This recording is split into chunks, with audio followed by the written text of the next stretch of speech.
and welcome back to the Rebecca Haydon podcast. I am so excited for today's episode because I am diving into some juicy beliefs that I see female entrepreneurs really believing in every single day. So as a business owner, we know that we need to be talking about our offers, right? And I have been speaking a lot about this of recent, but actually what I wanted to do today is to look into a few of the beliefs that I've had in my entrepreneurship journey, and that has been going on for like nearly 2.5 years now.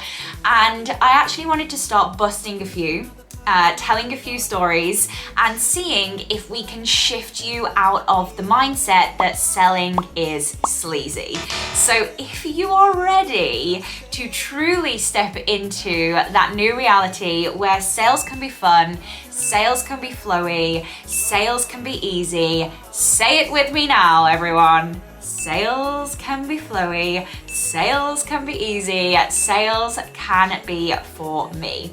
So I wanted to dive into a few beliefs that I see come up a lot, what we can do about it, and how we can shift forward so you don't have to have those beliefs anymore. Does that sound good?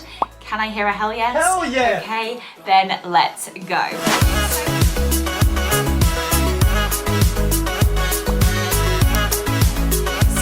First belief that I actually wanted to speak about today was I am a car salesman if I speak about my services too often.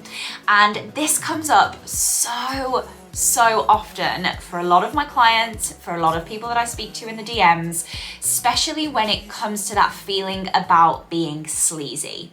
The first thing I wanted to have a look at is actually, where did you take this on? So where was this story birthed?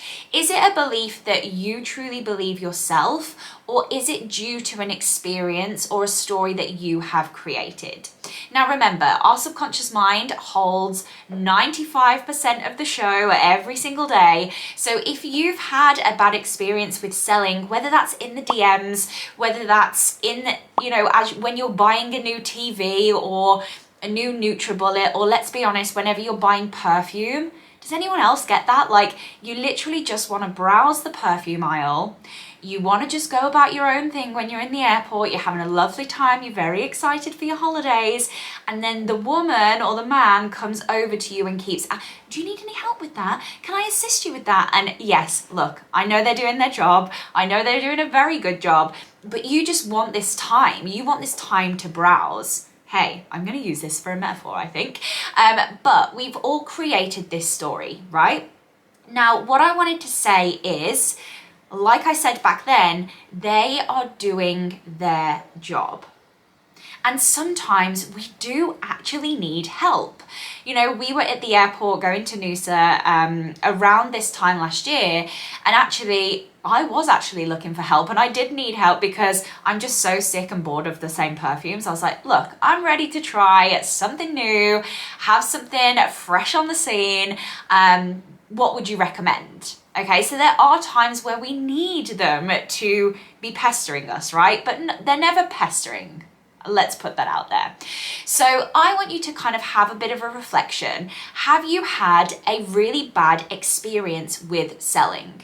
So I had this experience with this one coach, and we got on the call, and you know what? We actually really did vibe together. I really liked her work. I obviously liked it enough and trusted her enough to book a call and think that she would be able to help me.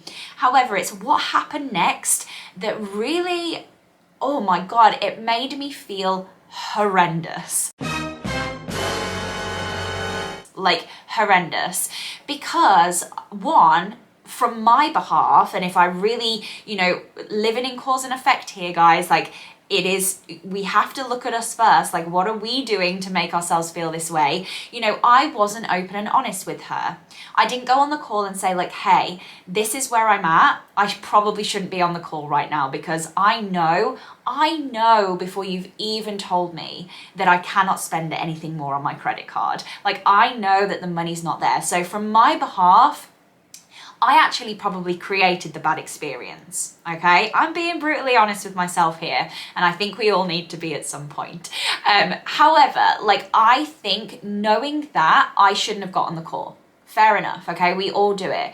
However, what happened after that made me feel so unbelievably uncomfortable. I did not want to ever get on a discovery call again with any coach because she put so much pressure on me. She put like, and we were quite, she's quite in the spiritual world as well. And honestly, at one point, I thought that she'd done this like spiritual, like, voodoo doll on me because I felt horrendous, so horrendous for so long because she'd put this pressure on me, and this it was a proper sales pressure, that I ended up actually paying a deposit. Yes, I paid the deposit knowing full well I could not afford that. Like, I knew that, but I still got the credit card out and was like, oh my God, this is the last dregs of my credit card. Like, they're going to be knocking on my door very soon. But I still put the deposit down. And actually, when I took the breath and was like, wait, Beck, this isn't right. This doesn't feel right. You need to retract here. And I'm so, so grateful because she did give me that deposit back and we did part ways. I haven't really spoke to her since. However, that was a really bad experience of selling for me. Another experience I've had was with when I was again in this strategy. So remember, it's on my behalf that this happens. I am taking full ownership and responsibility. But another time that this happened was in the DMs, and actually it was a very, very hybrid, like, huge coach in New York, and it was in the DMs. Now, I know full well, like, I would bet my entire business on this, that it wasn't actually that coach DMing me. It was one of her team members. It was someone with a script, because the way the conversation was mapped out and given to me was horrendous. And actually, I carried on the conversation even though I knew I was going to say no anyway, because I was just like, I cannot believe that this is your sales process. It is awful. So I've had bad experiences. And again, if you want to share your bad experiences with me, please come over to Instagram and voice note me, because I think sometimes just voicing those bad experiences can help us move through it. However, having said that, all the way through each of those stories that I've just told you, I've made it very clear that the responsibility was on me. It was because I was in the wrong mindset, I was in the wrong mind frame, and I wasn't receiving the sales. I shouldn't have been on the call. I knew full well that I couldn't afford it, all of these things. So it's as much me as it was them. However, their sales process was freaking awful.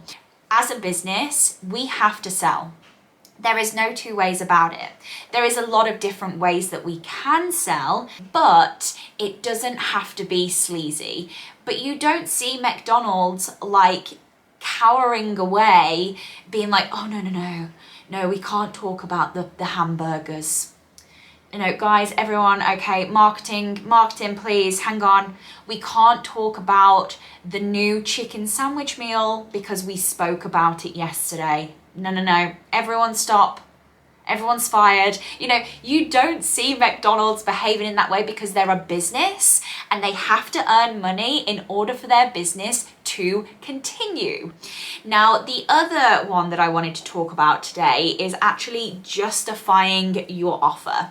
And when it comes to kind of justifying the sale or speaking about your services, a lot of my clients are feeling that they have to really justify the price, justify what's included, justify why it's the amount that it is. And we never, ever need to do that, okay? So that's another belief that I really want to have a look at today. Now, a lot of the time when we have to try and justify things, if you're like, oh yeah, this is the price, but you get this included. Oh, and also it's like 24/7, 48 hours a day Voxer support that you get as well. Oh, and also, you know, there's a lot of justification that happens when we're in the sales process that doesn't need to happen. Because what's actually happening when you're starting to justify yourself is that lack of belief is showing to that idea. ideal client. This is my offer. This is what you get.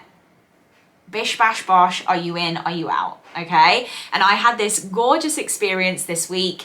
I had a beautiful ideal client come to me in the DMs. She asked for information. I sent it at 8:04, and by 8:06, she had messaged saying that she was in. She got everything she needed. I didn't need to justify myself. I'd already done the things that I needed to do on social media to show her what it's like working with me, to build the trust, to build the know, to build the like, all the things that I speak about with attraction marketing, and how we can get clients in so easily and so flowy by just being us and speaking about our services.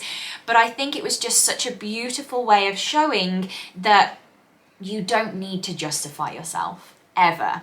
So I want you to remove that. I want you to remove that energy, that justification energy. And whether that's when you're talking with your client, with ideal clients on a discovery call, whether that's when you're chatting with them in the DMs, you know, whether that's you on your social media, we don't need to justify why we charge what we charge.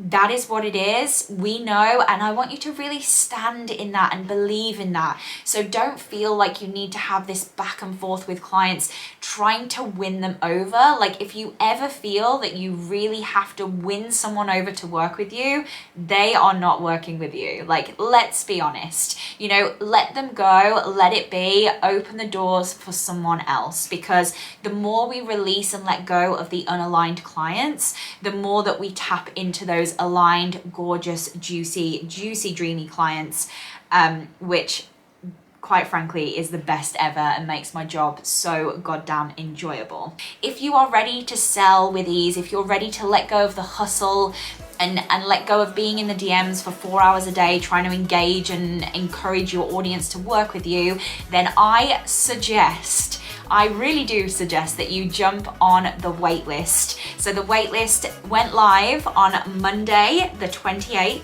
and you can hop on. It's closing on Friday, the 1st of April. April Fools, I'm not going to be fooling anyone. It closes on the 1st, but this waitlist is going to hold all of the discounts, all the juicy bonuses, and actually you are going to have first dibs on everything that's coming out in April, because I am not only launching one thing, I'm not only launching 2 things, but I am launching 3 things in April because it is my 30th. So I couldn't launch 30 things because that would be ridiculous. And I'm going to launch 3 things instead. So make sure you get on the wait list. The link is in the bio, or the link below, wherever it is for you. And I will see you in the next episode. I love you all so very much. Bye-bye.